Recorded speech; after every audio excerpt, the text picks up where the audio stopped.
let's talk about Git commits. I'm going to assume that you've already gotten Git, have a repository, and are using a terminal or Git bash, and you've changed its directory to be pointing at your repository. If you don't have all that, check out some of my other videos first.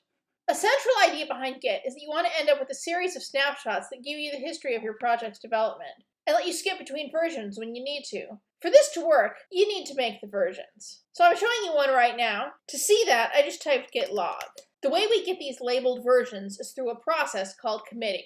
Committing takes a snapshot of the differences between the current versions of your repository and the previous version and lets you describe it for the log. Committing is a multi-part process. Let's backtrack a bit first. Since it's a multi-part process, and if you're anything like me, you're easily distracted, let's start by figuring out what's going on with your repository. Git status is the tool that we have for that. It shows you what branch you're on. We'll talk about branches in another video. And it tells you that there's nothing to commit and your working tree is clean. Right now we're in the local example repository that I made when I was showing you how to get repositories. Right now there's not much in it, there's just a readme file. I'm going to cut away real quick and make a test file. Now that that's done, let me show you what git status gives me. It tells me that I haven't tracked this file at all. On my terminal, it's red, and it tells me that, as a hint, in case I've forgotten, there's a reminder here, use git add file, and it tells you what to do to actually track that file. A tracked file is a file that's been staged ever, and an untracked file is a file that has never been staged. The first part to committing any change to our new version is to stage it. Staging lets you pick the files you're going to include in the commit. This is useful if you edit more files than you mean to and want to commit them separately. It's also useful if you make one change but it affects a lot of files. For instance, if you're writing a book with each chapter saved to its own file, then you change the name of one character. That's a change that affects many files. Let me show you how to stage. Just go to your terminal and type git add and the name of the file that you'd like to stage. You can add as many files as you need to. Once you've done that, git status shows us now that instead of saying that the file is untracked, it says that these are the changes that need to be committed. Now it's green, whereas before it was red. That means it's ready to go. It's staged, I just need to commit it. Committing lets you attach a message that describes the changes that you've made in this version. So let me show you how to commit. You type git space commit space, and then you add -m, which tells it that you are going to put the message right here in the same line instead of launching an editor to do it with. Then you put quotes, and then you just type something that describes what you did. I'm just going to say, added a test file. I'll put my log back from the beginning of the video. This was from teaching programming. Each of these was one very tiny step in the program. Enlarging a window got its own commit. Changing the background to white. Redoing it using a variable instead of a constant. These were all their own commit.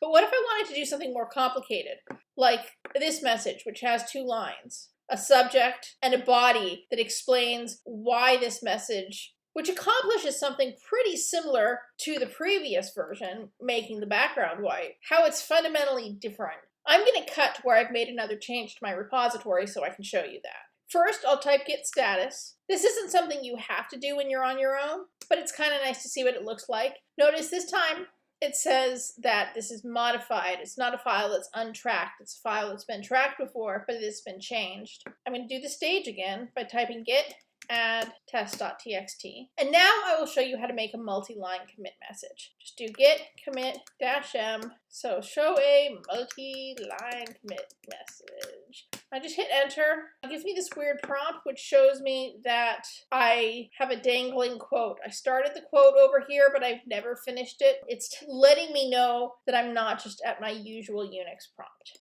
This is to show how to create a body to a git commit message as well as the usual subject. Something you'll notice is I just hit enter. It's considered good practice to never let a git commit message line be more than 80 characters long. They don't auto wrap, so they can look a little funky if you don't put in a hard return. So now that I'm done, I'm just going to close my quote and hit enter. You'll see now that I'm back to my usual Unix prompt. And if I type git log, this has its subject, and then it has its body as well. The ideal is that you make git commits frequently. If you do, the entire mechanism is self-reinforcing. If you change too much at once, it's hard to write a good commit message.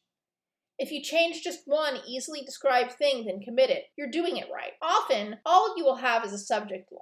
You'll probably only use the body if you end up doing something counterintuitive. If you find yourself using the body of a commit message to explain that you did many different things in the commit that could easily be summed up with your subject, that's a sign that you aren't committing often enough. You won't be perfect when you start out, but committing often is an important habit to develop. This is most of what you need to know to make a Git commit. There are just a few more things it might be helpful to know. First, remember that the commit is on the computer where you made the commit. It isn't the same as a backup. If you've made some commits and you'd like to back up to the cloud, all you need to do is push them. Let me show you. Here's the cloud version of this repository. You'll notice the last change was from 3 days ago. It takes time to make videos, and it only knows about one commit. I'm going to go back to my command line and just type git push. It's giving me a message telling me that it's writing stuff and that now it is done. If I come back over here and hit reload, now you'll see there's another file, test.txt. It shows me the most recent commit message. Notice I'm only seeing the subject right now, but if I mouse over it, it gives me the body as well. So having done that, the commits I've made are not only saved to my local computer, they're also backed up to the cloud, which is what I would be using to share them with anyone I might be collaborating with, which is an entire another video I haven't made yet. Second, there are a couple of common typos that will spoil your today. Here's what they can look like and what to do about it. Let me edit till after I've made some more changes to my repository, so we'll have something to show you with. Sometimes you forget where you are, and it yells at you. All this is telling me that I tried to do a git commit without doing a git add first. It's given me something more or less like I would get if I typed git status. And this is just a little note telling me I modified this thing. I didn't change it. There wasn't anything actually staged to change, so this commit kind of doesn't count. I'm going to go ahead and stage this now. And this is the first typo that could ruin your day. It's not actually going to ruin your day, but some people really get upset about it. I forgot to close my quote. Just go ahead and close the quote. You might accidentally have some Unix commands that you tried typing inside the quote because you forgot what was going on, and it's really not the end of the world. Most people will only look at your subject, and they won't even see the body where you might have typed some stuff to try to figure out what's going on, unless the title isn't self-explanatory. Everyone does this at least once. At least it's out of your system now. I'm going to edit to where I've made one more change so I can show you the other common typo. I'll go ahead and stage it. I forgot to type -m and then a quote, and then my commit message, and then a close quote. So it's telling me to type enter and continue, so I am, and now I'm in this window that has a message to me about what's going on, and it's got these little tildes running up the side. These tildes running up the side tell me I am in a Unix editor known as VI. This is a bit more unnerving. You might be in a different editor if you've given your computer a different default editor, but this is the most default of defaults. This is one of the oldest editors. It was designed long before mice were invented, and it's on a lot of servers because most servers aren't attached to mice, keyboards, and monitors. They just live on racks in a basement somewhere, and people go into them remotely. The first thing is, if there's no mice, you can't just move around with your mouse and click somewhere and type. It does not work. Because there were no mice yet, VI has two modes. It has a mode where you edit, that is, you can use keys to move the cursor around, and there's a mode where you type text, the insert mode. If I type the letter I get to the insert mode, and notice it says insert here on the bottom. So now I can type my message. This is what's going to show up as my subject, and if I hit enter and type more stuff, that'll show up as my body. There's no quotes because I'm in an editor. This is sort of just going to show up by itself. So now I'm in insert mode. The way I get out is I hit escape. You'll notice the insert went away on the bottom. You know how most editors have pop-up windows when they need to type something more complicated like search, replace, or save as? There's a mode for that too.